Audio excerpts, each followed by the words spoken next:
تحقق وإن لم تفعل فما بلغت رسالته والله يعصمك من الناس.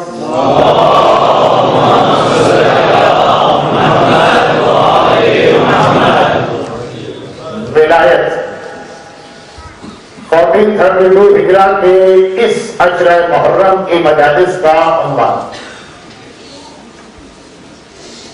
اور جو مومنین اور مومنات بڑی باقاعدگی کے ساتھ میری مجالس سنتے رہے ہیں انہیں معلوم ہے کہ میں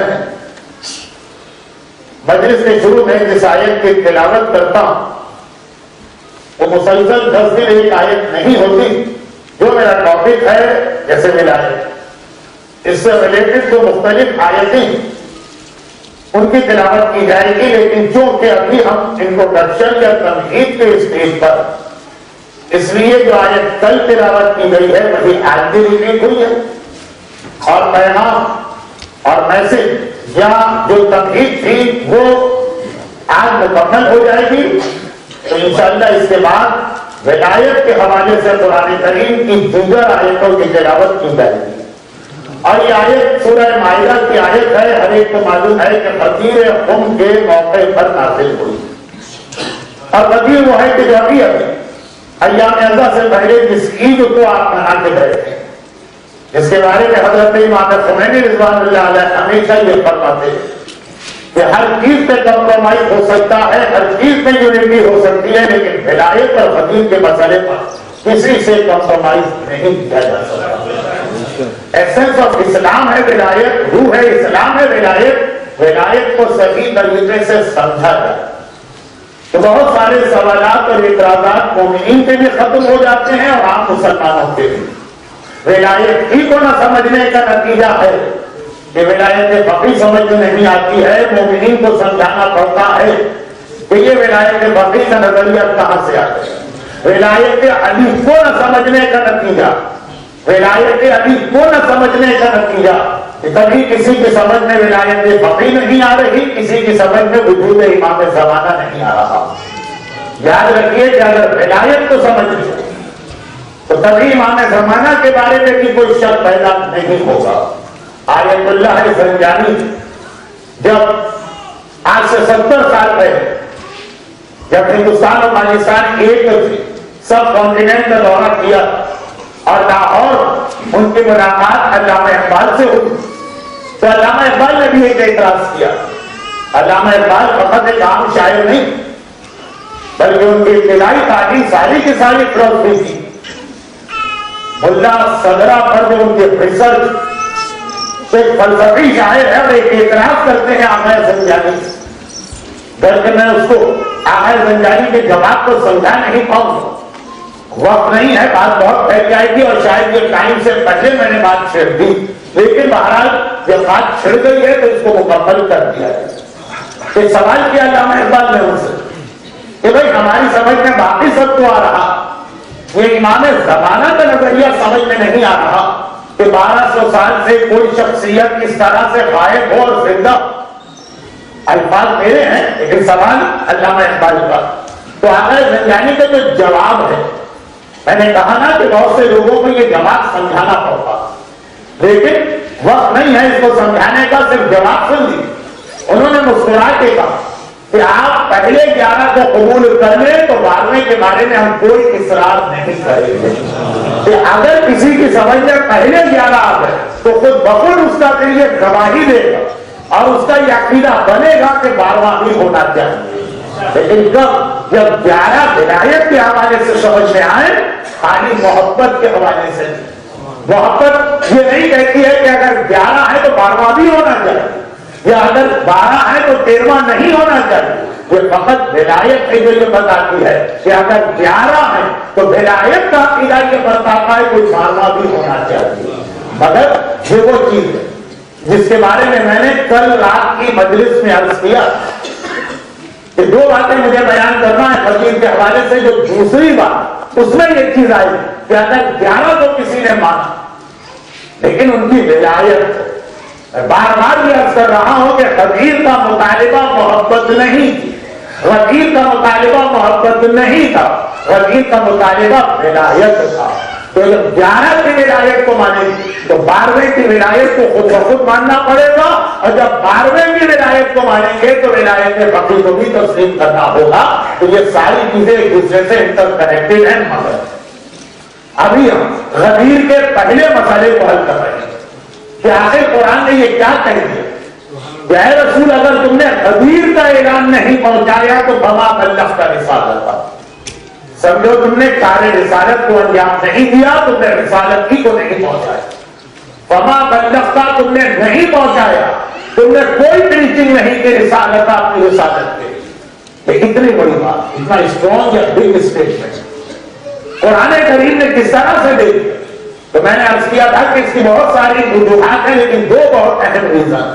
نمبر 1، رسالت دنیا میں صرف اپنے کردار کی طاقت کی مدد سے آگے بڑھتی۔ رسول کے پاس نہ کوئی فوج ہوتی، نہ کوئی ایسا اقتدار ہوتا جب وہ اعلان رسالت کر رہا ہے اس وقت کی میں بات کر رہا ہوں، نہ کوئی فوج ہے، نہ کوئی طاقت ہے، نہ کوئی اقتدار ہے، نہ کوئی خزانہ، صرف اس کے کردار کی طاقت اس کے ساتھ ہے، جس کی بنا پر وہ رسالت کو پھیلاتا ہے اور لوگوں کا دل قبول کرتا ہے۔ کیا اتنے سچے آدمی کو سن رہے ہیں جس نے آج تک جھوٹ نہیں بولا، وہ اب کیسے جھوٹ بول سکتا؟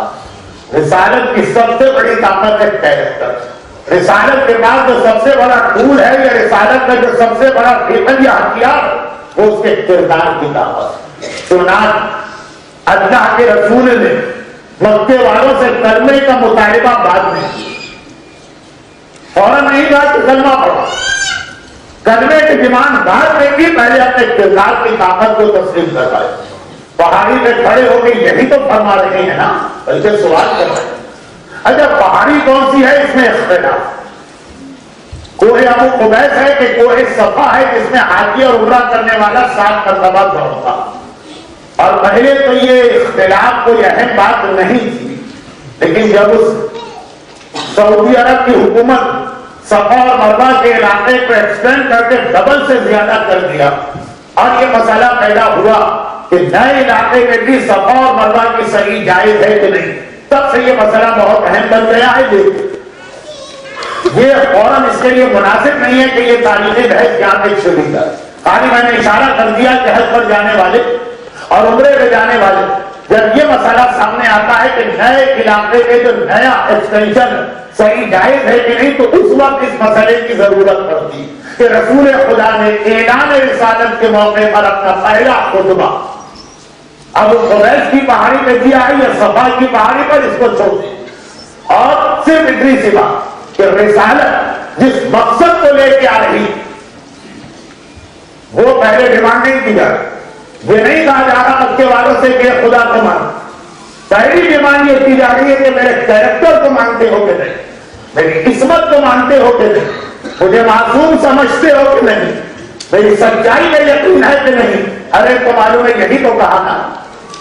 اور یہاں سے ایک اور بہت بڑا مسئلہ حل ہو رہا، جو بات میں نے کل بھی اشارتاً کہی تھی، آج بھی اشارتاً آئی، یہی تو کہا کہ اگر میں کہہ دوں کہ اس پہاڑ کے پیچھے ایک فوج موجود ہے جو تم نے حملہ کرنے والی، میری بات مانو گے کہ نہیں مانو گے؟ اور ایک بار پکے مخلص سنسیئر متقی مسلمان نہیں ہے وہاں پہ، 360 بتوں کو ماننے والے جو عقیدے کے اعتبار سے بھی اتنے بدتر ہیں، کیریکٹر کے اعتبار سے بھی اتنے خراب ہیں کہ ڈاکہ ڈالنا اور یتیم کا مال کھانا اور حقوق انسان کی پامالی۔ مکے کی کیا حالت تھی وہ رسول خدا، کبھی وقت ملے تو جناب جعفر طیار کا وہ عظیم خطبہ پڑھیے گا جو کرسچن نجاشی کے دربار میں جناب جعفر طیار نے دیا۔ وہ خطبہ آپ کو انٹروڈکشن کرائے گا اسلام کیا۔ جعفر طیار مولائے کائنات کے بڑے بھائی شہزادی زینب کبریٰ کے حسن اور نماز جعفر طیار جیسا عظیم تحفہ ہم سب جو دینے والے، جو نماز جعفر طیار آج کل کے کریڈٹ کرنٹ یا اپریسیشن کا بہترین جواب۔ لیکن میری یہ خراب عادت ہے کہ میں اپنے موضوع سے ادھر ادھر کی باتیں پھیلا دیتا ہوں اور بعد میں موضوع پہ آنا مشکل ہوتا ہے، اس لیے یہی روکتا ہوں۔ مگر جناب جعفر طیار کا خالی وہ خطبہ نہیں تو میسج فلم کے اندر آپ نے دیکھا، پورا خطبہ پڑھیے گا، میں ایک جملہ، جو جملہ میں نے کہا جس کے لیے اس خطبے کا ریفرنس دینا پڑا وہ یہ تھا کہ بعض قومیں ایسی ہوتی ہیں کہ کیریکٹر کے اعتبار سے بہترین ہوتی ہیں، عقیدہ خراب ہوتا، بعض ایسے ہوتے ہیں کہ ان کا عقیدہ بہترین ہوتا ہے، کیریکٹر بہت خراب ہوتا۔ اب کیا نام دوں میں اس جملے کے آگے، لیکن عقیدہ بہترین ہے، کائنات میں اس سے بہتر عقیدہ کسی کا نہیں، کردار اتنا برا کہ غالباً آپ ہی کے یہاں جارج برنارڈ شاہ کا جملہ کہ جب میں اسلام کو دیکھتا ہوں تو دل چاہتا ہے ابھی کلمہ پڑھ لوں، اور جب مسلمانوں کو دیکھتا ہوں تو دل کہتا ہے کبھی اسلام کا کلمہ نہ پڑھنا۔ خیر، تو بعض قومیں ایسی ہوتی ہیں کہ ان کا عقیدہ بہت برا لیکن کردار ان کا بہرحال بہت اچھا ہوتا، اور بعض ایسے ہوتے ہیں کہ عقیدہ بہترین ہے، کردار بہت برا۔ اور کاش کوئی ایسا بھی ہو جائے جس کا عقیدہ بھی بہترین ہو اور کردار بھی بہترین۔ یہ میرا جملہ نہیں ہے کہ کاش کوئی ایسا ہو جائے، یہ امام جعفر صادق علیہ السلام یہ چھٹے امام کا جملہ ہے کہ کاش ہمارے چاہنے والوں کا کردار بھی ایسا ہو جائے جیسا ان کا عقیدہ۔ مثلا ولایت میں اس حدیث کو مجھے بہت ہی زیادہ ہائی لائٹ کر کے آپ کے سامنے پیش کرنا ہے، ابھی تو آج دوسری ہی مجلس، مگر اب جو چوتھی کیٹیگری بچی وہ ہے عقیدہ بھی اس سے زیادہ خراب آج تک کوئی عقیدہ نہیں گزرا۔ جیسے میں نے ولایت کے حوالے سے جملہ حضرت امام خمینی رضوان اللہ علیہ کو کوٹ کیا، وہ تو پھر بھی بہرحال غیر معصوم فقیر کا جملہ۔ قرآن کریم میں دو جگہ یہ حکم آیا کہ ہر چیز پہ کمپرومائز ہو سکتا ہے لیکن توحید کے مسئلے میں کبھی کمپرومائز نہیں ہو سکتا۔ اللہ ہر گناہ معاف کرے گا، شرک کے گناہ کو معاف نہیں کرے گا۔ تو عقیدہ بھی سب سے برا اور کردار بھی اتنا برا کہ اسی ماحول میں رہنے والے جعفر طیار کا خطبہ پڑھ لیں، اتنے بدترین کافر ہیں، لیکن جب ایک سوال اللہ کا رسول کرتا تو میں جہاں پہ کھڑا ہوں اگر یہ کہہ دوں کہ ایک لشکر تم پہ حملہ کرنے والا میری بات مانو گے کہ نہیں، تو سارے بدنے نے ایک زبان ہو کر کہا کہ یقیناً مانے۔ اور جب پیغمبر نے کراس کوشچن کیا، کل میں نے آپ کو یہودی کے گھوڑے کے حوالے سے بتایا تھا، تو کبھی کبھار جواب وہ ملتا جس پہ آپ کو خوش ہو جانا چاہیے، لیکن نہیں۔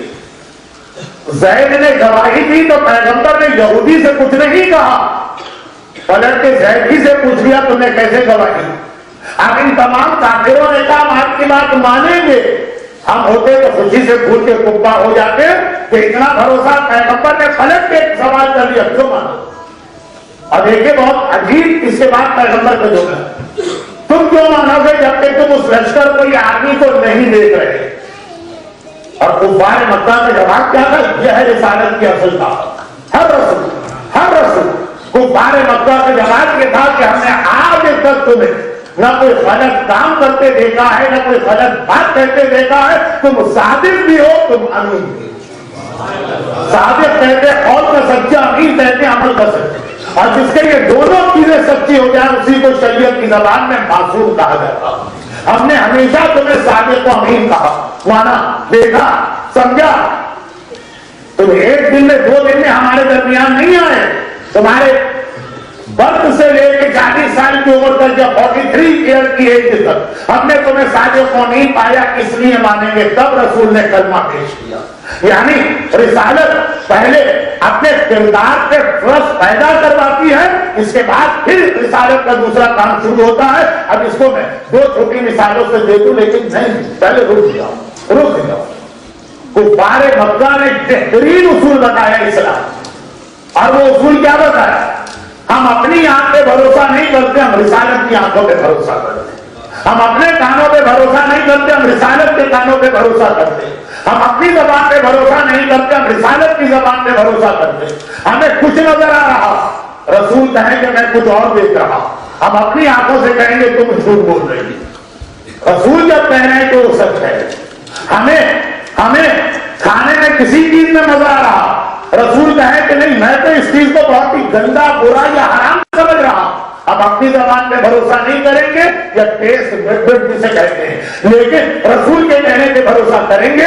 یہ کفار مکہ ہمیں سمجھا رہے، یہ 360 بتوں کی پوجا کرنے والے ہمیں سمجھا رہے، یہ کردار کے اعتبار سے 24 گھنٹے شراب اور جوئے میں غرق رہنے والے ہمیں سمجھا رہے، اور مومن کی سمجھ میں ابھی بھی نہیں آ رہا۔ وہی چیز اچھی ہے جو اس کی آنکھ دیکھ رہی ہو، وہی آواز اچھی ہے جو اس کا کان سن رہا ہو، وہی قول اچھا ہے جو اس کی زبان بول رہی ہو۔ اگر ایسا نہ ہوتا، رسالت سے اتنا ٹرسٹ ہوتا، تو نہ داڑھی کے بارے میں کوئی کراس کوسچننگ کرتا، نہ حجاب کے بارے میں کوئی سوال کرتا، نہ مس گیدرنگ کے بارے میں کوئی اپنی لاجک کو لے کے آتا، نہ شراب کے بارے میں کوئی اپنا ایکسپیرینس بیان کرتا، نہ لاٹری اور جوئے کے بارے میں ویسٹ کے اندر اتنی لمبی بحث چھڑ جاتی۔ اس لیے کہ ابھی ہم کفار مکہ کے اس اسٹیج کو بھی نہیں سمجھے ہیں جہاں وہ یہ کہہ رہے کہ ہماری آنکھ نہیں دیکھ پا رہی، لیکن تو اگر کہہ رہا ہے کہ فوج موجود ہے، ہم اپنی آنکھ کو ڈینائی کریں گے، تیری آنکھ پہ بھروسہ کریں گے۔ اتنا بھروسہ اور ٹرسٹ اگر رسالت پر ہے تو آپ دجال سے بچیں گے، ورنہ دجال یہی تو لے کے آئے گا کہ آپ کے سامنے ایسی روٹیاں لائے گا جو روٹی نہیں ہوگی، آپ کے سامنے ایسی جنت لائے گا جو جنت نہیں ہوگی، آپ کے سامنے ایسی جہنم کا تھریٹ پیش کرے گا جو جہنم نہیں ہوگی۔ دیکھیں یہ بات ذرا ٹائم سے پہلے ہے، اتنا ٹرسٹ اور بھروسہ، یہ ہے رسالت۔ اس کے بغیر رسالت آگے نہیں بڑھ سکتی ہے۔ رسالت کے پاس دولت نہ ہو کوئی نقصان نہیں، رسالت کے پاس تلوار نہ ہو کوئی نقصان نہیں، رسالت کے پاس اقتدار نہ ہو کوئی نقصان نہیں، رسالت کے پاس کردار اور کریکٹر نہ ہو رسالت آگے نہیں کر سکتی ہے۔ فرعون کامیابی حاصل کر سکتا ہے، نمرود کامیابی حاصل کر سکتا ہے، مگر اللہ کا رسول نہیں۔ یہی وجہ 124,000 انبیاء میں سے جب کبھی کسی کے سامنے ایسا وقت آیا کہ انہوں نے یہ سوچا کہ ایسا نہ ہو کلمہ پڑھنے والوں کا ٹرسٹ ختم ہو جائے، تو فوراً وہ رکے۔ انہوں نے اس واقعے کی انویسٹیگیشن کی۔ حضرت عیسیٰ کا مشہور واقعہ ہے کہ کسی گھر کے سامنے سے جا رہے، دیکھا وہاں بڑی خوشی، سیلیبریشن۔ کس چیز کا سیلیبریشن؟ کسی نے جواب دیا کہ آپ گھر والے نے اپنے جوان بیٹے کی شادی کی، آج اس کی بہو گھر میں ہے، بارات آئی، خوشی منائی جا رہی، سارے گھر والے چھوٹے سے لے کے بڑے تک، سارے محلے والے، سارے رشتے دار۔ حضرت عیسیٰ ایک جملہ کہہ کے آگے بڑھے کہ انسان کچھ نہیں جانتا کہ کل کیا ہونے والا۔ کراچی کی گلیوں میں فقیر ایک شعر پڑھا کرتے ہیں، لیکن وہ حضرت عیسیٰ ہی کے کلام کو ایک شعر بنا دیا گیا کہ ساما ہے 100 برس کا، کل بھی خبر نہیں، اسے کیا پتا کہ جس دلہن کو، جس بہو کو اتنے خوشی کے ساتھ لے کے آ رہا ہے، کل ہی اس کا جنازہ اس گھر سے نکل رہا ہوگا۔ جہاں آج اتنی خوشی ہے، کل وہاں اتنا ہی غم ہوگا۔ یہ کہے کہ عیسیٰ نبی تو آگے بڑھ گئے، نبی وہ دیکھتا ہے جو ہم نہیں دیکھ سکتے، تو نہ بات ختم ہو گئی۔ لیکن بات صرف ایک جملے کو سمجھانے کے لیے میں آپ کو اتنا ٹائم دے رہا ہوں، لیکن اگلے کل جو حضرت عیسیٰ کے ساتھ لوگ تھے ان میں سے کوئی ایک کسی اور کام سے وہاں سے گزرا، وہ نبی کے خبر کو چیک کرنے نہیں جا رہا، کسی اور کام سے گزرا۔ ایک بار دیکھا کہ گھر میں اتنی ہی خوشی، ویسا ہی سیلیبریشن، وہی بچے جو ہیں سب بد کپڑے پہنے ہوئے گھوم رہے ہیں، وہی عورتوں کے چہرے پہ مسکراہٹ نظر آ رہی۔ ایک مرتبہ گھبرا کے حضرت عیسیٰ کے پاس واپس آیا، اپنا کام بھول گئے۔ یا نبی خدا، آپ نے تو کہا تھا کہ یہاں پہ آج میت اٹھے اور اس گھر میں آج ماتم ہوگا، وہاں تو اتنی ہی خوشی۔ حضرت عیسیٰ کو کیا ضرورت کہ اس خبر کے اوپر آگے بڑھتے، لیکن نہیں، مسئلہ یہاں پہ ایک خبر کے صحیح اور غلط ہونے کا نہیں، کیا پوری رسالت اس کا ٹرسٹ ختم ہوا جا رہا۔ حضرت عیسیٰ فوراً کھڑے ہوئے، یہ کیسے ہو گیا؟ چلو میرے ساتھ۔ خالی اس کو نہیں، کل والے جتنے لوگ تھے سب کو گھر پہنچ۔ ایک بار گھر والے سے کہا کہ مجھے صرف تمہاری دلہن سے 1 منٹ کی ایک بات کرنا، نبی تو ویسے ہی امت کا باپ ہوتا۔ جج اس حوالے سے حجاب کا مسئلہ اپنی جگہ باقی رہتا، خبیر خود اس کی گواہی دے رہا ہے جو کل یا پرسوں کی مجلس میں تفصیل آئی۔ جو واقعہ امت کا باپ ہے، حجاب کے مسئلے میں نبی سے بھی کمپرومائز نہیں کرایا اسلام نے۔ ہماری عورتیں، ہمارے مرد اپنی مرضی سے کسی کو باپ، کسی کو ماں، کسی کو آنٹی، کسی کو خالہ، کسی کو بھائی، کسی کو بہن بنا کے جتنے کمپرومائز کرانا خود ہی کر لیتے۔ لیکن ذرا ٹائم سے پہلے میں نے بات چھڑ دی۔ خلاصہ یہ کہ حضرت عیسیٰ نے کہا مجھے تمہاری بہو سے 1 منٹ کی بات کرنا۔ نبی امت کو وہ پورے حجاب اسلامی کے ساتھ ہے، گھر والا خوش ہو گئے، یا نبی خدا میری خوش قسمتی کہ آج میری بہو کو اس گھر میں پہلا دن ہے اور اللہ کا نبی اس کی وجہ سے میرے گھر میں آ رہا اور اس سے بات کر رہا. پہنچے اس کمرے میں کوئی بات نہیں, اتنا ہی کہا نا کہ اپنی جگہ سے ذرا ہٹ ہو جانا.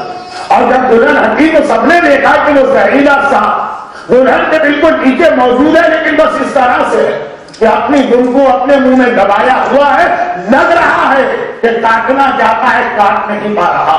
حضرت عیسیٰ نے اپنے ساتھیوں سے کہا کہ وہ میری کل کی خبر جو میں کل کہہ کر گیا تھا, نبوت اور رسالت کا بھی غلط بیانی نہیں کرتی. اگر کہ میری بات پوری ہو, لیکن اس سے پہلے کہ آپ میں سے کوئی مجلس کے بعد سوال کرے, جلدی سے بات پوری. کہ اب لوگوں نے کہا کہ یا نبی خدا ہمیں آپ پہ بھروسہ تھا, ضرورت نہیں تھی آپ کو اتنی زحمت کرنے کی.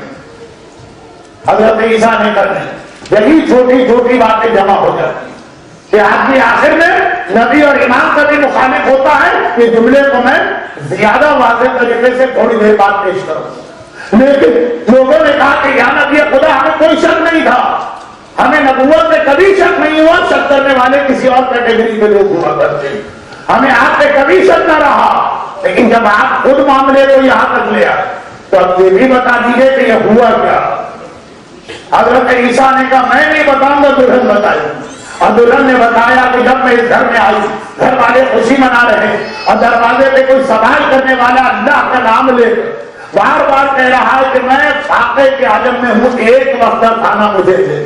وہاں کس کو فرصت اپنی خوشیوں سے, لیکن میرے دل میں خیال آیا دلہن کہہ رہے کہ آج اس گھر میں میرا پہلا دن, اور پہلے ہی دن اللہ کے نام پہ مانگنے والا خالی واپس جائے, میں کبھی برداشت کر ہی نہیں سکتی.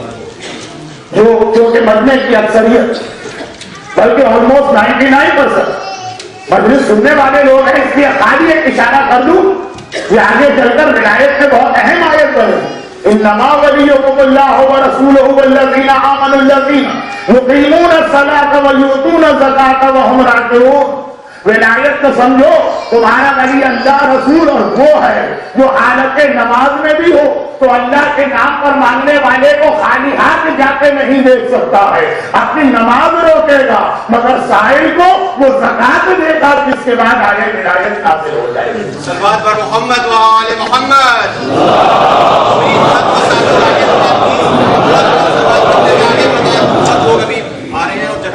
صلوات پر محمد و آل محمد.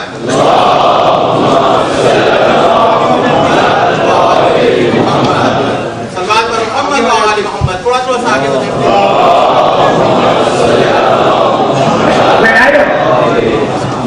اللہ کے نام پہ مانگنے والا خالی آپ واپس آ جائے. یہ حالت رکوع میں میرے مولا کی زکات ولایت کے مسئلے کو واضح کرے گی. ابھی تو میں صرف اس لیے ایک جملہ کہہ رہا ہوں کہ دلہن نے یہ خیال کیا پہلا دن اللہ کے نام پہ مانگنے والا, خالی ہاتھ واپس جا رہا اور ہم اپنی خوشیوں میں لگے. الحمدللہ ویسٹ سے بھی پاکستان کے جو سیلاب زدگان ان کی انتہائی مدد کی گئی, لیکن اس پہ مسئلہ ہمارے یہاں یہ ہے کہ ذرا سا ٹائم گزر جاتا ہم لوگ بھول جاتے. کیا سب کے مسئلے حل ہو گئے؟ کیا حالات بالکل نارمل ہو گئے؟ کیا وہاں پہ کوئی بے گھر نہیں رہا؟ کیا وہ جو سیلاب آیا تھا وہ جانے کے بعد جو اس کے آفٹر افیکٹ ہوتے ہیں ان کو بھی اپنے ساتھ لے کے چلا لے؟ اب ان کی حالت اور زیادہ ہماری ہمدردی اور مدد کی محتاج. جب تک چینل کے اوپر ایک چیز تازہ تھی, روزانہ نئی نئی تصویریں آ رہی ہیں, اس وقت لوگوں کے ہاتھ پھر بھی اپنی پاکٹ کی جانب جا رہے تھے. لیکن اب جو کہ چینل کو کچھ اور موضوعات مل گئے, چنانچہ ان کی اٹینشن ڈائیورٹ ہو گئی, تو کیا مومنین بھی اس اصول کو بھول گئے. اس وقت ہم نے ان کی مدد اللہ کی وجہ سے کی, انہیں اپنا بھائی سمجھ کے کی, یا چینل کے دردناک مناظر دیکھ کے کی.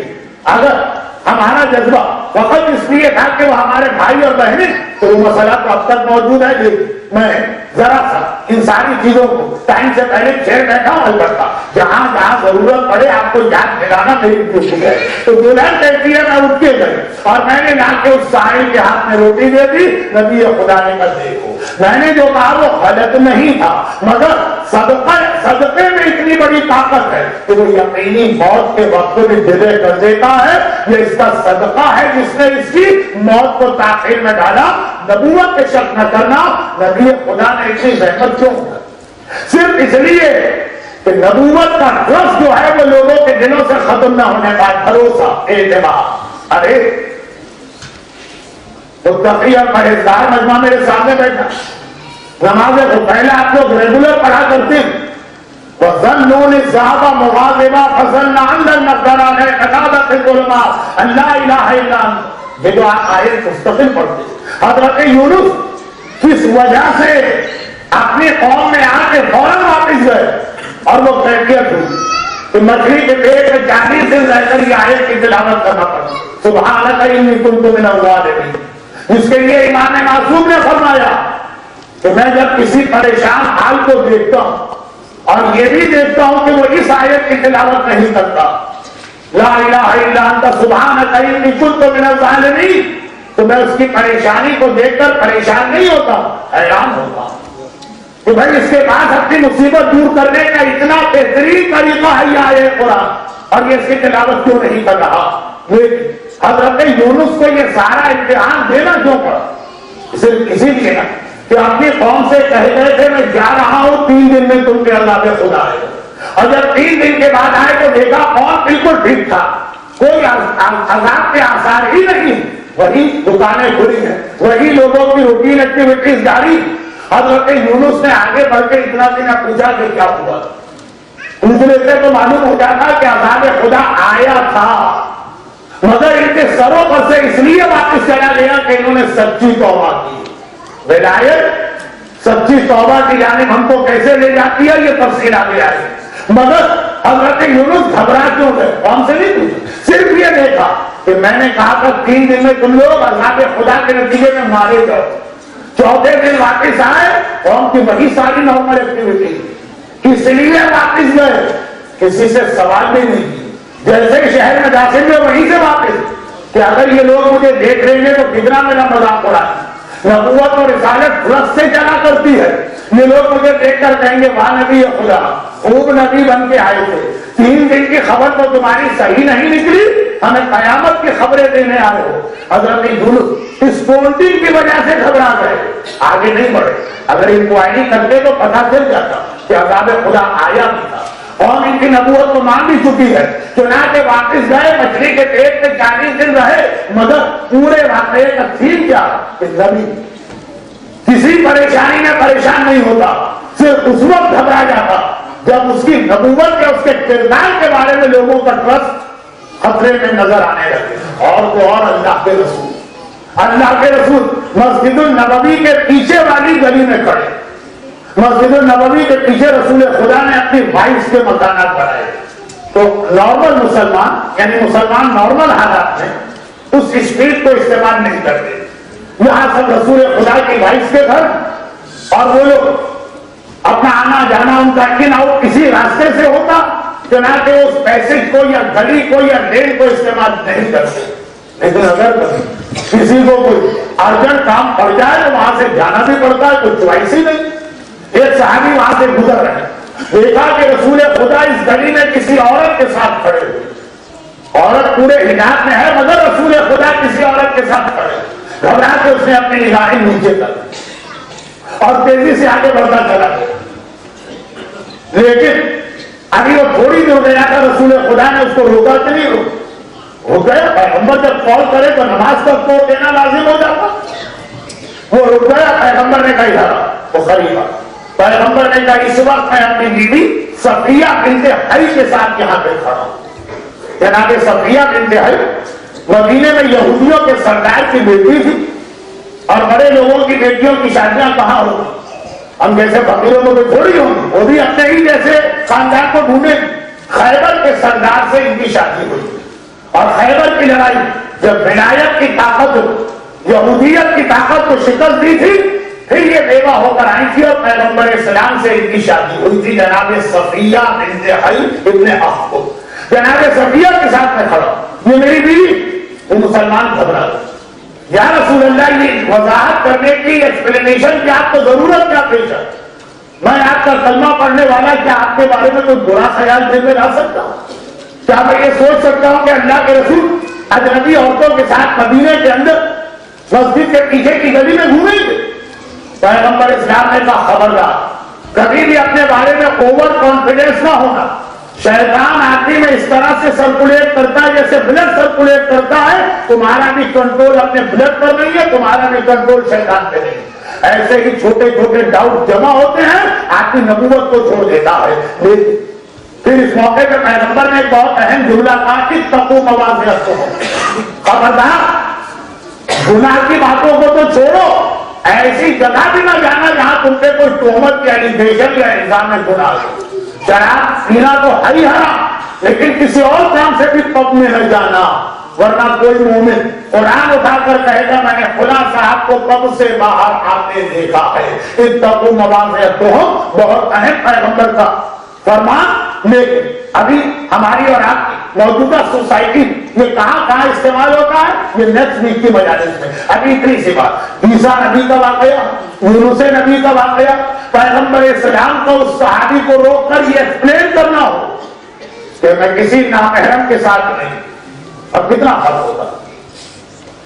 ہمارے یہاں جب کوئی ایسا کپڑ پکڑا جاتا ہے وہ تو بڑے فخر سے دیکھا ہے کہ میں ایک نامحرم کے ساتھ فلاں اسے ملیے, یہ ہے میری کزن.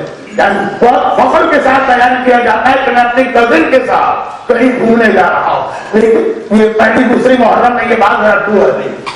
اب تینوں واقعات اور ایسے 3000 واقعات سب کا خلاصہ ہے نبوت اور امامت. سب سے زیادہ جس چیز کے بارے میں پریشان ہوتی ہے وہی ہے کہ ماننے والے اور کلمہ پڑھنے والوں کے دلوں میں ہمارا ٹرسٹ ختم نہ ہونے کا. اس لیے کہ یؤمنون بالغیب, نبی ہمیں وہ خبر دیکھا جو نہیں دیکھ رہے, نبی کے کہنے پہ مان رہے ہیں.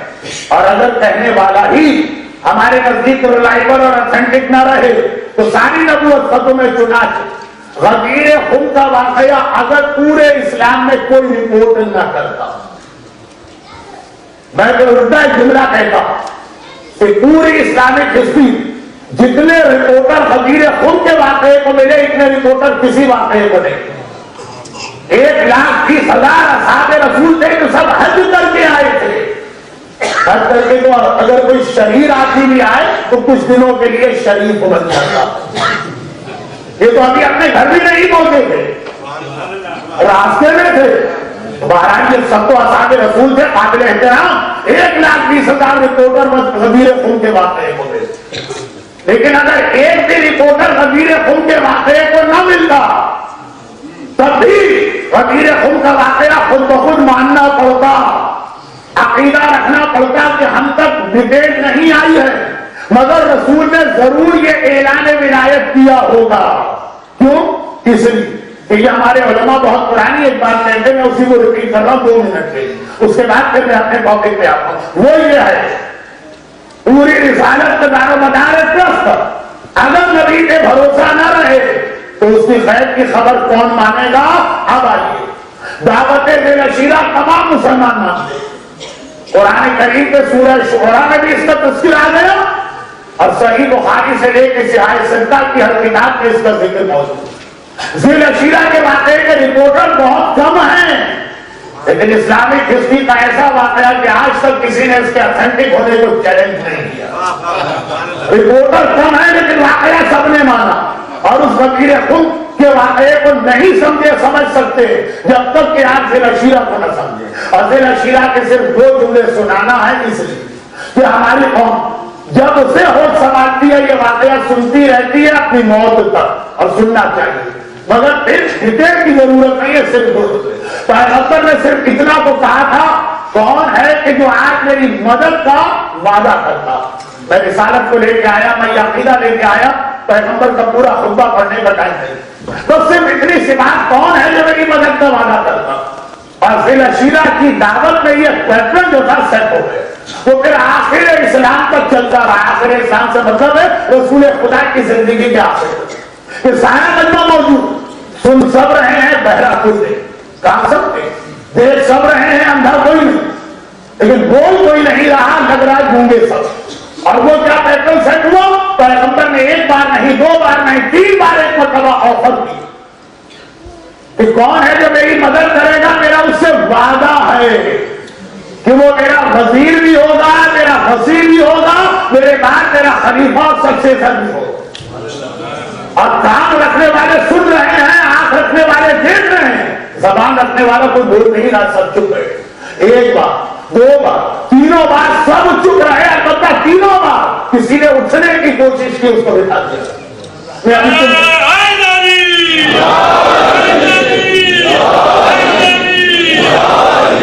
ابھی تم نہیں، ابھی چانس ہے جس کا دل چاہے آگے بڑھ کے اس چانس کو اویل کرے، بعد میں کمپلین نہ کرے۔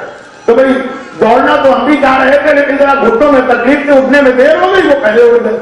تو جب بچے تھے ہم ذرا بوڑھے تھے، تو اس لیے کسی کو کمپلین کرنے کا موقع نہ دے، ایک بار نہیں، دو بار نہیں، تین بار، اور جب تیسری بار بھی کوئی نہ بولا تو وہ ہر بار اٹھنا چاہ رہا تھا، اس کو اٹھنے کا چانس ملا، اس نے صرف ایک جملہ کہا، انا ناصر یا رسول اللہ، انا ناصر یا رسول اللہ۔ اے اللہ کے رسول، آپ لا الہ الا اللہ کا کلمہ لے کے آئے ہیں، آپ محمد الرسول اللہ کا اعلان کر رہے ہیں، میں آپ کی گواہی بھی دیتا ہوں اور میں آپ کی مدد کا وعدہ بھی کرتا ہوں۔ تب پیغمبر نے ایک جملہ کہا، انت وزیر وہ وسیع وہ خلیفۃ بعدی، بس آج میں اعلان کرتا ہوں کہ اگر تم نے اپنا وعدہ پورا کیا تو تم میرے وزیر بھی ہوگے، تم میرے وسیع بھی ہوگے، تم میرے بعد خلیفہ بھی ہوگے۔ اب یہاں دعوت ذی میں دو باتیں ہمارے سامنے ہیں، علی کا یہ وعدہ کہ میں آپ کی مدد کروں، اور پیغمبر اسلام کا اس کے جواب میں یہ وعدہ کہ جو میری مدد کرے گا وہ میرے بعد میرا خلیفہ بنے گا۔ اب ذی کا واقعہ آج تک کسی نے چیلنج نہیں کیا، پوری اسلامک ہسٹری کے اس واقعے کو آج تک کسی نے چیلنج نہیں کیا، آج تک کسی نے نہیں کہا یہ واقعہ کمزور، آج تک کسی نے نہیں کہا کہ مولا کے جملے ثابت نہیں، سب نے اس واقعے کو مانا۔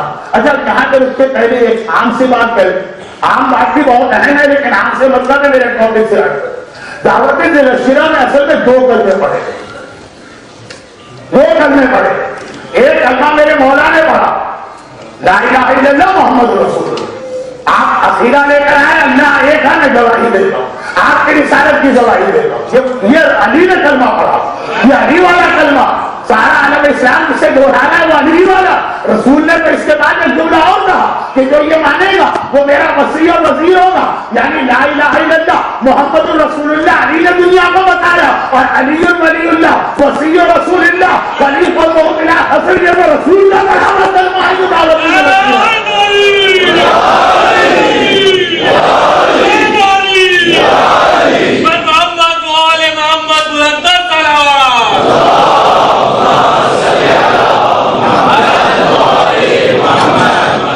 ولی اللہ وسیع رسول اللہ خلیفۃ بلا حسن یہ تو رسول کا بڑھاوا کلمہ ہے جو آج تک ہم اور آپ دہراتے ہیں۔ دنیا کو اس پہ تعجب ہو رہا ہے جو رسول نے کلمہ پڑھا، اور خالی کلمہ ہی نہیں، اس واقعے کے جو دونوں سرے ہیں پہلا اور آخری، آئیے غدیر کے میدان کا بھی ایک جملہ سن لیجیے۔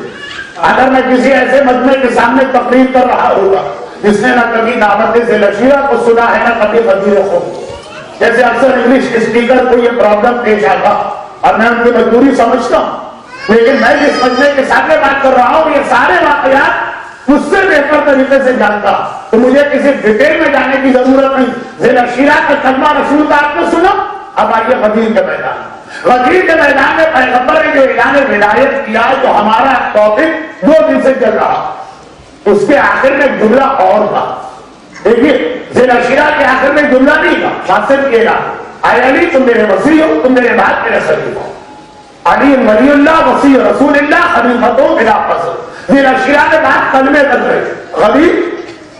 غدیر میں جب پیغمبر نے اعلان رسالت کر لیا تو اس کے بعد سارے مجمع کو ایک اور ڈیوٹی سونپی کہ تمہارا ایک کام اور بھی ہے، خالی علی کی خلافت کو اور ولایت کو نہیں ماننا، نہیں خالی اتنا نہیں، ایک کام اور، وَلْيُبَلِّغِ الشَّاهِدُ الْغَائِبُ، جو لوگ یہاں پہ موجود ہیں، شاہد مانے جو وٹنس ہیں، وہ ان لوگوں کو یہ میسج پہنچا دے کہ یہاں پہ نہیں ہے، نہیں ہے کہ لوگ اس میں دونوں اس میں آتے، وہ غائب ہے یا تو اس لیے غائب ہے کہ اس ٹائم پیریڈ میں غدیر خود کی لوکیشن پہ نہیں، ان کو بھی، اور اس لیے بھی غائب ہے کہ ابھی پیدا ہی نہیں ہوئے، جو مکان کے اعتبار سے غائب ہے ان کو، جو زمان کے اعتبار سے غائب ہے انہیں، آج جو غدیر میں ہے۔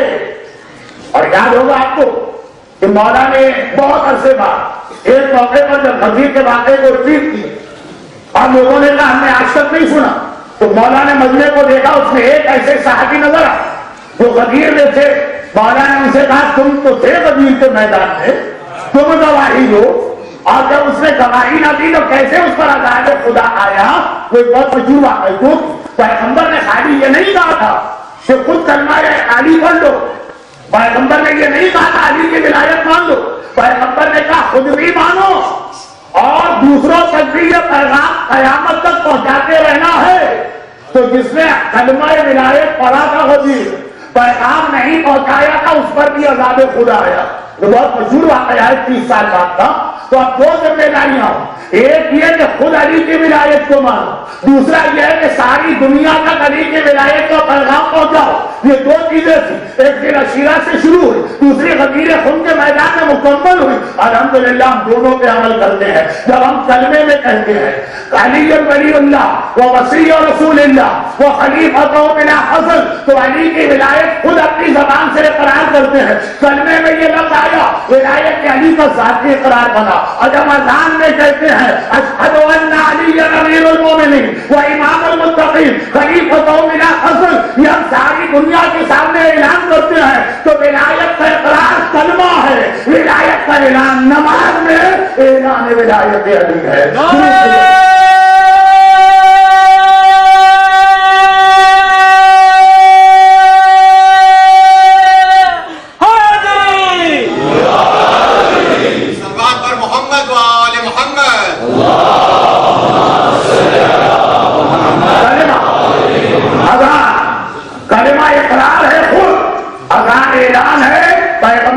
حکم کی تعمیر کہ ہر موجود غائب تک یہ پیغام پہنچائے۔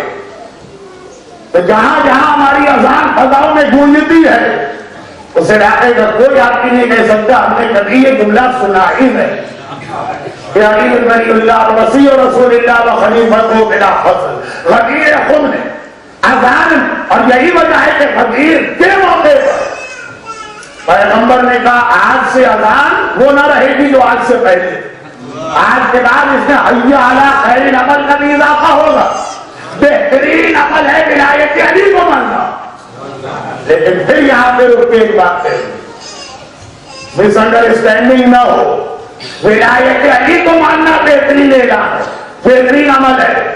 محبت علی کی بات نہیں کی جا رہی ہے، ولایت محبت کے بعد کا اسٹیج ہے جو انشاءاللہ کل یا پرسوں اب آپ کے سامنے بات شروع ہونے والی ہے۔ تو اب آئیے میری آج کی مجلس بات یہاں سے شروع ہوئی، ٹرسٹ، رسالت پہ ٹرسٹ ہونا چاہیے۔ یا ذرا بھی ڈاؤٹ پیدا ہو جائے کہ فلاں واقعے کی وجہ سے شاید کوئی مجھے ٹرسٹ ورتھی نہ سمجھے، شاید میری سچائی میں شک ہو جائے، تو عیسیٰ نبی خاص اٹھ کر اس بہو کے پاس آ کے پوچھتے ہیں کہ کیا واقعہ پیش آیا۔ یونس نبی اپنی قوم کو جیسے ہی حالت میں باتیں اپنا چہرہ دکھانے کے قابل نعوذ باللہ اپنے آپ کو نہیں سمجھتے واپس جاتے۔ رسول خدا گلی میں کھڑی ہوئی عورت کا انٹروڈکشن کراتے ذرا بھی شک نہ ہونے پائے۔ جب اتنے سے ڈاؤٹ، یہاں تو نبی کا کوئی دخل بھی نہیں ہے، اس کو وضاحت کرنا اور ایکسپلین کرنا ضروری سمجھا جاتا۔ تو دعوت ذوالفقار کو بہت بڑا واقعہ، اور وہاں پہ دو وعدے ہوئے، ایک وعدہ رسول کا ہے، ایک وعدہ علی کا۔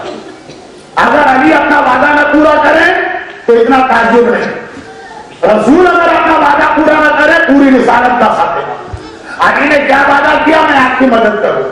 اب ذی العشیرہ سے لے کے خدیر کے میدان تک پوری تاریخ اسلام کے اوراق پر ہٹائی، کہیں کوئی ایسا وقت یا مرحلہ نظر آتا کہ علی نے اپنا وعدہ پورا کرنے سے انکار کیا، سستی دکھائی ہو، ذرا سے لیزینس کا مظاہرہ کیا ہو، نعوذ باللہ۔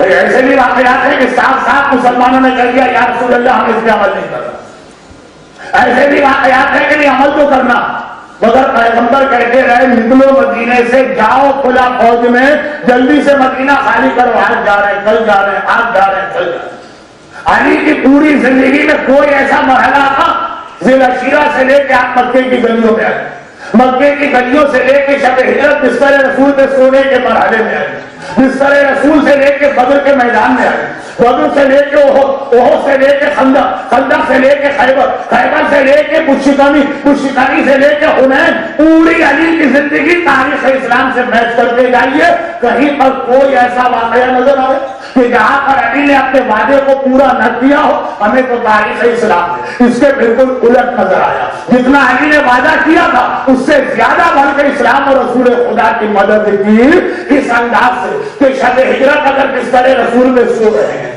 برادر محترم، سہیل چوہان صاحب کی مجلس سے پہلے جو سیاح پڑھ رہے تھے کہ جاگنے والے کو کچھ نہ ملا، سونے والے کو پوری خدائی مل گئی، تو شب ہجرت وہ مرحلہ رہا کہ اس انداز سے علی مدد کر رہے ہیں کہ یہ روایت ہے اللہ ملائکہ کے سامنے فخر و مباحت کر رہا ہے کہ جبرائیل و اسرافیل تم ایک دوسرے پہ کبھی اپنی جان قربان نہ کرو گے، لیکن جا کے دیکھو کس طرح علی نے اپنے آپ کو خطرے میں ڈال دیا رسول کو بچانے کے لیے. احد میں آئیے لا فتح الا علی لا سیف الا ذوالفقار کا قصیدہ بتا رہا ہے. علی نے اپنا وعدہ پورا کیا ہے. خندق میں آئیے برکت الایمان کلہ الی الکفر کلہ وضربۃ علی یوم الخندق افضل من عبادت الثقلین، یہ اعلان بتا رہا ہے علی نے اپنا وعدہ پورا کیا. خیبر میں آئیے لأعطین الرایۃ غدا رجلا کرارا غیر حراس کا اعلان بتا رہا ہے علی نے اپنا وعدہ پورا کیا.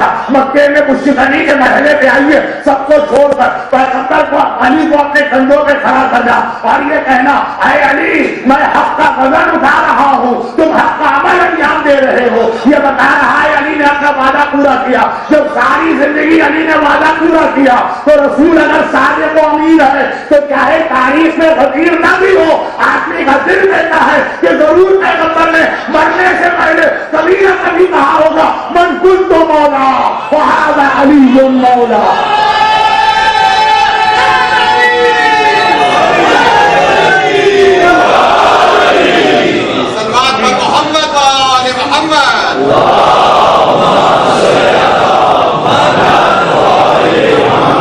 تاریخ میں اگر کوئی مشکلہ نہ ہو ایک اوگر میں کبھی کا نہ ملے لیکن جو رسول کو صادق مانتا ہے، ہاں جو رسول ہی کو صادق نہ مانے اس کی تو بات ہی الگ ہے، اس سے کوئی بات نہیں کرتا. اسے کہنا پڑے گا.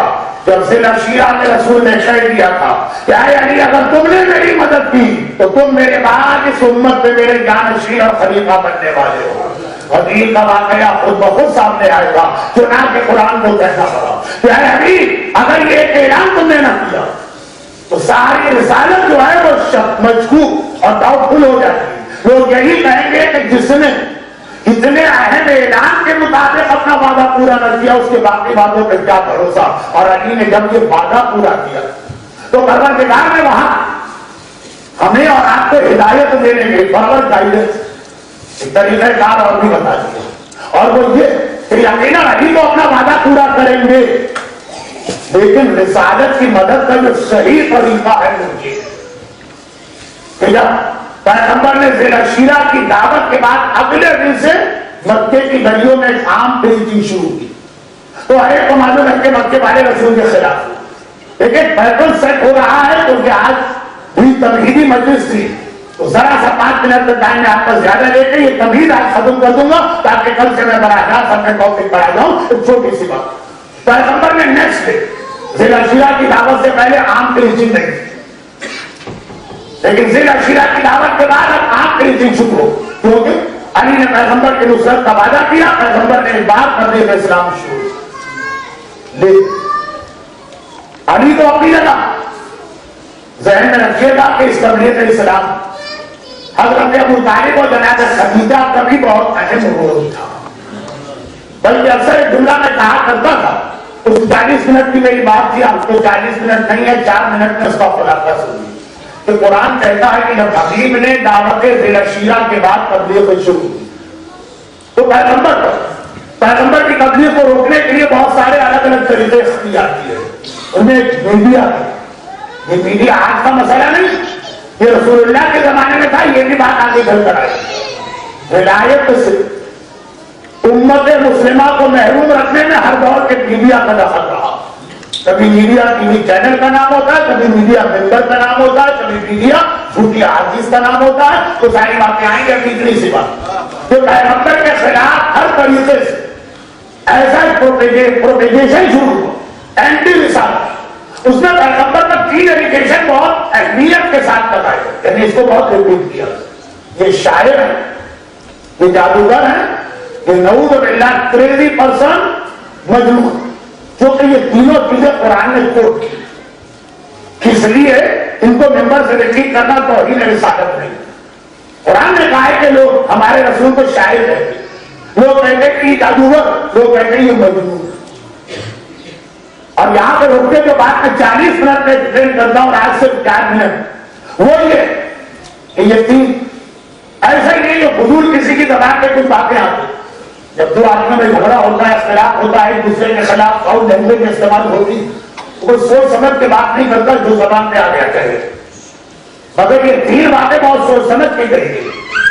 پیغمبر کے بارے میں کہا گیا یہ شاعر, لیکن ایک تو آج کی شاعری اہل بیت کی مذہب ہے, اسلام کی حقانیت کے لیے رسالت کا بیان, اللہ کی حمد و ثنا. لیکن ایک ہوتی ہے عربوں کی شاعری, حتیٰ یہ کہ اس میں کوئی نئی بات بھی نہیں ہوتی. بھئی آپ نے شراب کا جام ہاتھ میں اٹھایا, اور مثال دے رہا ہوں, کسی عرب کے شراب کا جام ہاتھ میں اٹھایا, شراب کا کلر دیکھا 200 شیڈ کیا ہوگا, شراب کے کلر میں 200 شیڈ, آخر اس میں کیا ہوگا, صرف الفاظ کی الٹ پھیر اور نفاذی ہوگی. کسی نے اپنی تلوار میں یہاں سے نکالی, اس کی دھار بہت پسند آ گئی, اس نے 1000 شیڈ کہہ دی. اب یہ 1000 شیڈ کا خلاصہ عدل جب تک دنیا ہوگا میری تلوار کی دھار بہت تیز, اس کو 1000 شیڈ. تو شاعری جو تھی, پڑھے لکھے لوگ, سمجھدار لوگ, انٹلیکچوئل لوگ عربوں کی شاعری میں جو کوئی توجہ نہیں دیتے. عرب کو کون سے انیس و ضمیر مل گئے تھے, شاعری کے آسمان کے آفتاب ہے, وہاں تو سب فضول باتیں کرنے والے. چنا پڑھے لکھے لوگ جو عرب میں تھے, بچے انٹلیکچوئل تھے, پڑھنے لکھنے کے لیے ضروری بھی نہیں ہے کہ آپ کی یونیورسٹی میں جائے, وہ شاعری کا نام سنتے تھے اور گھبرا جاتے تھے, اگر جانے ہی نہیں ہے جہاں کوئی شاعر صاحب ہے. جس دن کوئی بہت فضول ٹائم ہوگا اس دن بھی نہیں رہا. دوسری بات کریے رسول جادوگر. اچھا جادوگر جو تھا یہ عورتوں کے لیے ایک بہت بڑی علامت قسم کی بات ہوتی کہ جب بنا جادوگر جادو کر. پہلے تو میں سمجھتا تھا کہ انڈیا اور پاکستان کی بات, کسی کو کوئی رات کے بعد جا کے درخت کے نیچے سو گیا اور جن کا بچہ پریشان ہوا تو اب اس کے اوپر چڑھ گیا, اتر گئی. پورا لڑکی کو ہسٹیریا کے دورے پڑنے کا اس پر جنا, اور پھر اس دن کو اتارنے کے لیے جو کچھ کیا جاتا ہے جنبر کی تہذیب اجازت نہیں دیتی. لیکن پتا چلا ویسٹ میں اس سے بھی زیادہ فضول اور بیکار قسم کی باتیں مشہور.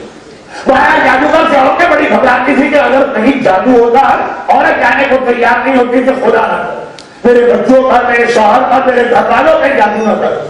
اور وہ واقعہ بھی نہ کرتا ہوں جو دوسری عورت کی پیغمبر نے مدد کی تو اس نے گھبرا کے کہا کہ اے نوجوان تو اتنا نیک اور شریف ہے تو میری ایک نصیحت ہے, مکے میں آج کل ایک جادوگر آیا ہوا ہے, اس کے قریب نہ جانا, وہ اپنے جادو سے اچھے اچھے لوگوں کو الٹا کر دیتا ہے, بہکا دیتا ہے, گمراہ کر دیتا ہے. پیغمبر کا جواب بھی بہت عجیب تھا, لیکن اس کا اس وقت ٹائم نہیں ہے, 4 منٹ کا وعدہ تھا, 2 منٹ تو ہو چکے. اور تیسری بات یہ کہی گئی کہ پیغمبر پاگل بنا ایک ایسی چیز ہے جس میں بچے لیکن بڑے آدمیوں کو کہنے مارنا. وہ کھلا پاگل ہے, بیچارے کا کیا قصور ہے, اس کی ہر بات کو برداشت کرتے, بچے نہ سب انہیں کیا پتا, وہ پاگل ان کے لیے کھلونا بن جاتا. جتنا زیادہ وہ اپنے پاگل پنے میں ان کو جواب دیتا یہ اتنا زیادہ اور اس کو ستاتے ہیں. تو آپ نے ذہن کو اپنا بچپنا یاد آ رہا ہوگا تو یہ جو 3 باتیں کہی گئی, 3 باتیں کہی گئی, جیسے میرے محلے میں پاگل صاحب پاگل رہتے اور وہ پاگل اس وجہ سے ہوئے تھے کہ ان کی شادی نہیں ہوئی. تو اب جو 8-9 سال کے بچے تھے جس طرح ان کو چھیڑا کرتے تھے اور ان کے لیے رشتے لے کے آتے تھے اور آئس کریم اور چاکلیٹ لے کے واپس جاتے تھے, وہ منظر اب تک میری آنکھوں کے سامنے گھوم رہا ہے اور بات سمجھ میں آ رہی ہے. تو یہ جب یہ کہا گیا کہ شاعر ہے, مقصد یہ تھا کہ جتنے پڑھے لکھے لوگ ہیں پیغمبر کی بات سننے کو ہی تیار, قریب بھی نہ کہ کیا فائدہ جانے کا 200 شاعر کا قصیدہ سنا دے. جتنی عورتیں ہیں جب وہ یہ سنیں گے جادوگر ہیں, جادوگر سمجھ کے پیغمبر کا کلام ہی نہ سنیں کہ جو جادو کرنے کا کہیں ہمارے بچے پریشانی میں نہ پھنس جائے جب تک پاگل. تو مقصد یہ تھا کہ بچے قریبی نہ آئے بھی تو بات سننے کے بجائے پیغمبر کو پریشان کرے. پیغمبر علی کی مدد کو بھی, مگر علی جس طرح آپ نے شب ہجرت میں جملہ سنا, مولا پیغمبر کے بستر پہ ساری رات اس اطمینان سے لیتے رہے, تو مولا تو خیر نہیں مولا, لیکن ظاہری اعتبار سے یہ ابو طالب کی اس تربیت کا نتیجہ ہے کہ شیب ابی طالب نے 3 سال جب رسول اللہ رات کو سوتے تھے، ابو طالب اپنے ہاتھوں سے رسول کو اٹھا کے اپنے بیٹے کے بستر پہ لے جاتے تھے، بیٹے کو اٹھا کے رسول کے بستر پہ لے آتے تھے کہ آدھی رات کو اگر کوئی دشمن حملہ کرے، میرا علی بے شک مارا جائے مگر میرے محمد نے کوئی ہاتھ سے نہ دے۔ اس طرح شب ہجرت وہ ابو طالب ہی کی ایک عادت تھی، امام ہوتا لیکن ظاہری واقعہ۔ اسی طرح سے پیغمبر نے علی کو اپنا جانشین بنایا مددگاری کے وعدے پر، مگر علی جو مدد کر رہے ہیں، علی کی مدد کا سلسلہ ابو طالب سے ملا ہوا ہے، اور وہ اس طرح سے کہ 3 الزام لگائے گئے تاکہ 3 بڑے طبقے، معاشرے کی 3 بڑی کلاسیں وہ پیغمبر کے قریب نہ، نہ عورتیں پیغمبر کی بات سنیں، نہ پڑھے لکھے لوگ پیغمبر کی بات سنیں، نہ بچے پیغمبر کی بات سنیں۔ پیغمبر نے بھی اس کا توڑ یہ کیا کہ میں اعلان رسالت بعد میں کروں گا، پہلے اپنی وہ فوج تیار کروں گا جن میں سے ہر ایک میرا مددگار بنے گا۔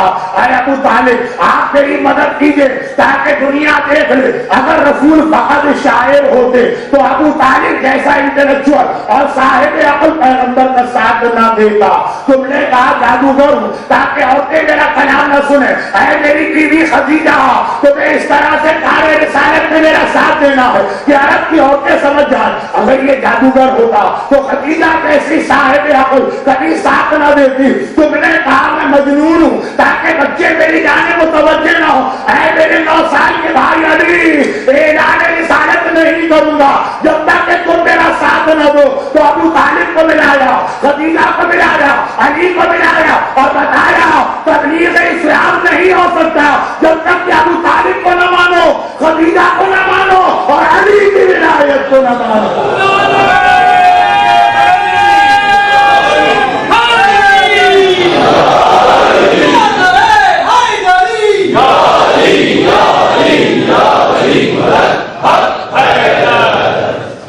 اسلام نہیں پھیل سکتا، اللہ کی توحید کا کلمہ ہر جگہ نہیں پہنچ سکتا، محمد کی رسالت کا اقرار نہیں کیا جا سکتا جب تک کہ ابو طالب، خدیجہ اور علی نے ابی طالب کی مدد اور احسان کو نہ مانو۔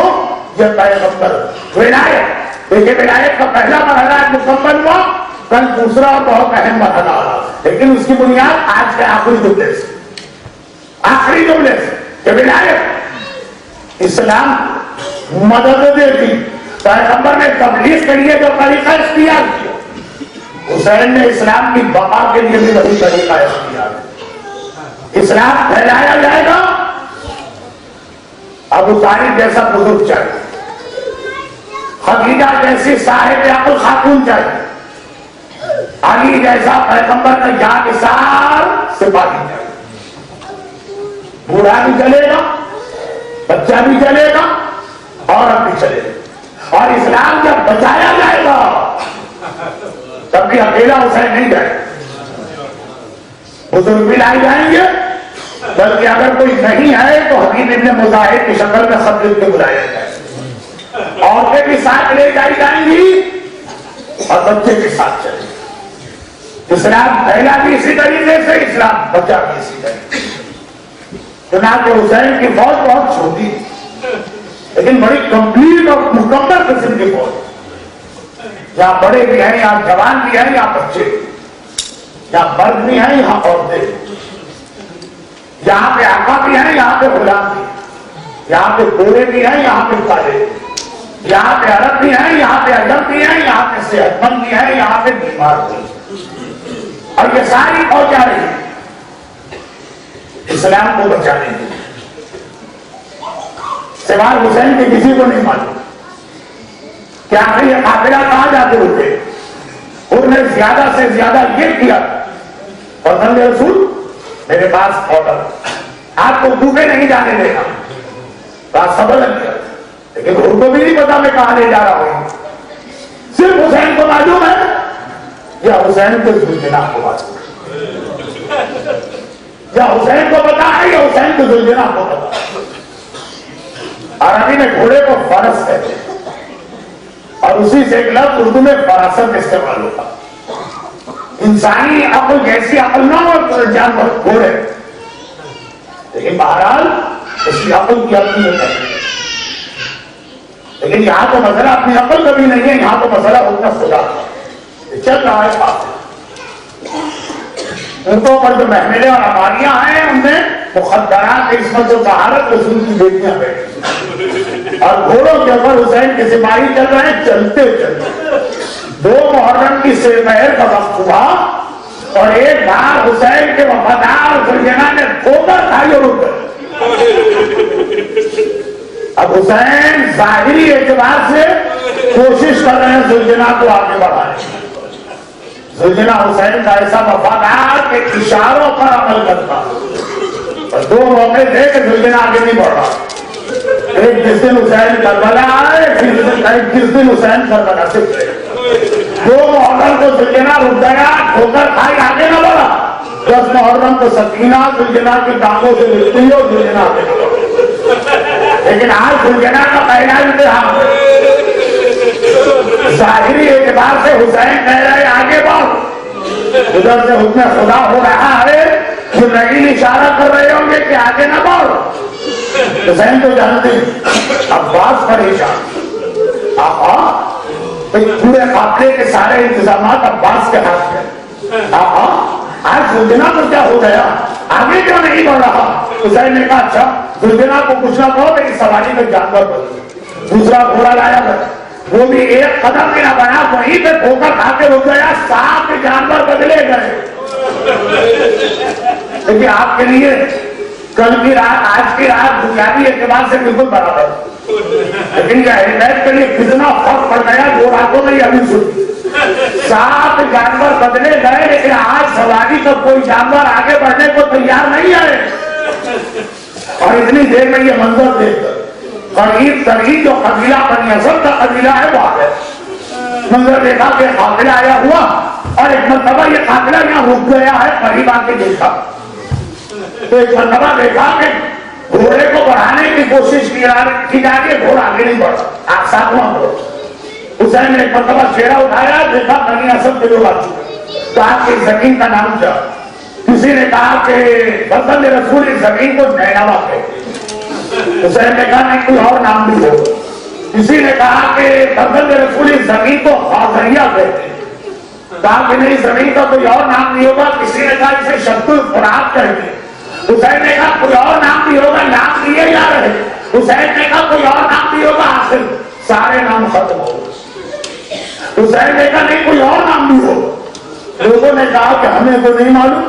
ہمارے قبیلے میں بہت ہی بوڑھا آدمی ہے شاید اسے پتا ہو کوئی اسے اٹھا کے لاؤ. تو اتنا ضعیف تھا اٹھا کے لایا گیا. حسین نے پوچھا اس زمین کا کوئی اور نام بھی ہے.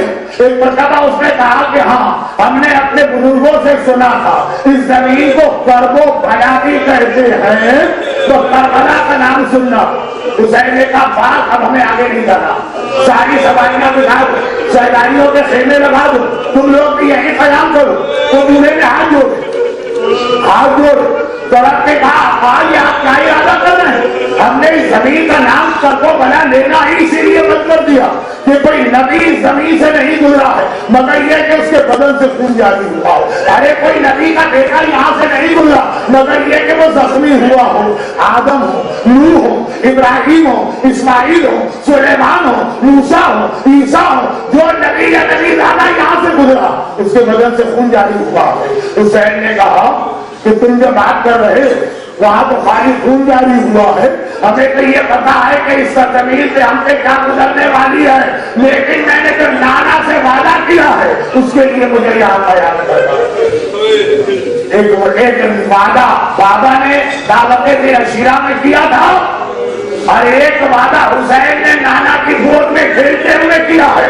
وہ وعدہ وہاں پورا ہوا یہ وعدہ یہاں پورا ہو رہا ہے. اور کیسے پورا ہوا قافلے کو روک دیا گیا اور ایک مرتبہ خیمے لگنے لگے. حسین نے بنی اسد کو دیکھا.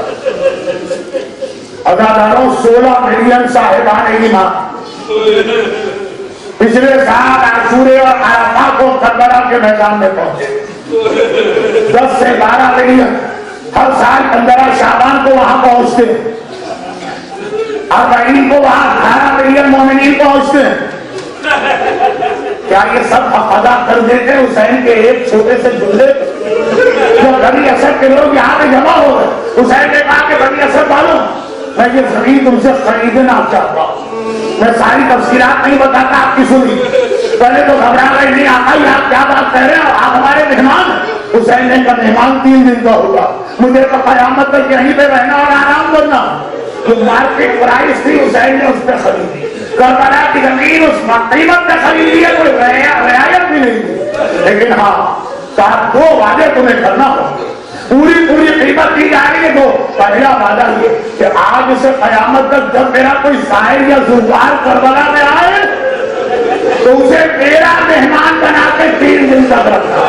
حسین کے ظاہر آقا نے زمین کربلا خریدتے وقت پہلا تمہارا خیال کیا۔ عجیب بات، 16 ملین 18 ملین 20 ملین ظاہری کربلا پہنچ رہے، مگر سنو تو صحیح، کربلا پہنچ کر حسین نے پہلے نہ عباس کا نام لیا، نہ اکبر کا نام لیا، نہ اصغر کا نام لیا، نہ قاسم کا نام لیا، پہلے تمہارا نام لیا۔ اے ہمارے شیعہ، جب بھی کربلا میں ہمارے سرزمین ہمارے شہر میں آنا، 3 دن تک حسین کے مہمان بنتے رہے۔ اور دوسری شرط کیا لگائی کہ دوسرا وعدہ، علی کا وعدہ، رسول کا وعدہ، حسین کا وعدہ، اب بنی اسد کا وعدہ۔ ایک شرط اور لگائی، جب یہ لشکر یزید واپس چلا جائے گا اور جلتی ریتی پر ہمارے بے دو کفن لاشیں پڑے ہوں گے تو آپ کے ہمارے لاشوں کو کفن کر کے جاؤ گے۔ آج 2 محرم کو آقا یہ وعدہ بنی اسد کے مردوں سے لے رہے ہیں۔ اللہ آپ کو عاشورے کی سے پہل کبھی کربلا میں پہنچائے، ایک مرتبہ پورا دن، بلکہ 9 محرم سے ماتمی دستے آتے ہیں، صحن میں ماتم کرتے ہیں، نکل جاتے ہیں۔ ماتمی دستے آ رہے پورے عاشورہ کا دن، مگر سے پہل کو ایک عجیب ماتمی دستہ آتا ہے۔ سب سے پہل کا کفن پہنا ہے، کندھوں پہ بیچتے ہیں، آواز دیتے ہوئے آتے ہیں، مولا یا ابا عبداللہ، ہم بنی اسد کے رہنے والے ہیں، آپ نے ہمارے بزرگوں سے وعدہ لیا تھا، ہم یہ وعدہ پورا کرتے ہیں۔ مگر حسین کو کتنا خیال تھا، لاشیں چلتی ریتی پہ بے گور و کفن نہ رہنے کا۔ بنی اسد کے مردوں نے وعدہ کر لیا، کہا واپس جاؤ اور اب اپنی عورتوں کو بھجواؤ، حسین کو ان کو کوئی پیغام دینا ہے۔ ارے بنی اسد کی عورتیں حجاب اسلامی پہن کے یہ سوچتی بھی آ رہی ہے، اللہ اللہ آج ہم اس قابل ہوئے کہ فاطمہ کا بیٹا ہمیں بلا کے ہم سے کوئی خدمت دینا چاہے، آئیں آج جوڑے مولا کس لیے؟ کہا دیکھو ہو سکتا ہے تمہارے مرد لشکر یزید کے گھروں سے باہر نہ نکلے، ہم سے وعدہ کرو جب فرات کے کنارے پانی بھرنے آؤ گی تو پانی بھرنے کے درمیان ہمارے لاشوں کو دفن کر کے جاؤ گی۔ ساری عورتوں نے روتے ہوئے وعدہ کیا، کہا کہ اس طرح نہیں جا کے اپنے بچوں کو بھجواؤ۔ اللہ اللہ، اور محمد کے ہم عمر بچے 9 9 10 10 12 12 سال کے بچے گھبرائے آنے لگے۔ اللہ اللہ، آج ہم اس قابل ہوئے محمد کا نواسا ہمیں بلا رہا ہے، آقا ہمیں کس لیے بلایا؟ تو ہو سکتا ہے تمہارے والدین لشکر یزید کے گھروں سے باہر نہ نکلے، ہم سے وعدہ کرو کھیلتے کھیلتے فرات کے کنارے آؤ گے۔ ارے تم قبریں نہیں کھود سکتے، اپنی مٹھیوں میں خاک لے کے ہمارے لاشوں پہ ڈال دینا، ہمارے لاشیں جلتی زمین پہ بے گور و کفن نہ رہے۔ بچوں نے بھی روتے ہوئے وعدہ کیا، عزادارو یہاں میرا دل چاہتا ہے اپنے آقا سجاد سے جملہ کروں اور آپ کی مجلس سلام کروں۔ آقا سجاد، آپ کو پتا ہے آپ کے بابا کو کتنا خیال تھا ہمارے لاشیں دفن ہو جائے، ارے دفن نہ ہو سکے کوئی ایک مٹھی خاک لا کے ڈال دے تو مولا جب 11 محرم کو آگ چلے، اگر لشکر یزید نے موقع نہ دیا قبریں کھودنے کا تو ایک مٹھی خاک اٹھا کے بابا کے لاشے پہ ڈال دیتے۔ آپ آقا اپنے دونوں ہاتھ آپ کو دکھائے گا اور کہے گا ارے ذرا آ کر دیکھو وہ جوان بیٹا کیا کرے جس کے گلے میں خالی توپ نہیں ہے، ہاتھوں میں ہتھیلی ہے، بابا کے لاشے میں ایک مٹھی خاک دی جا دے تو کس طرح سے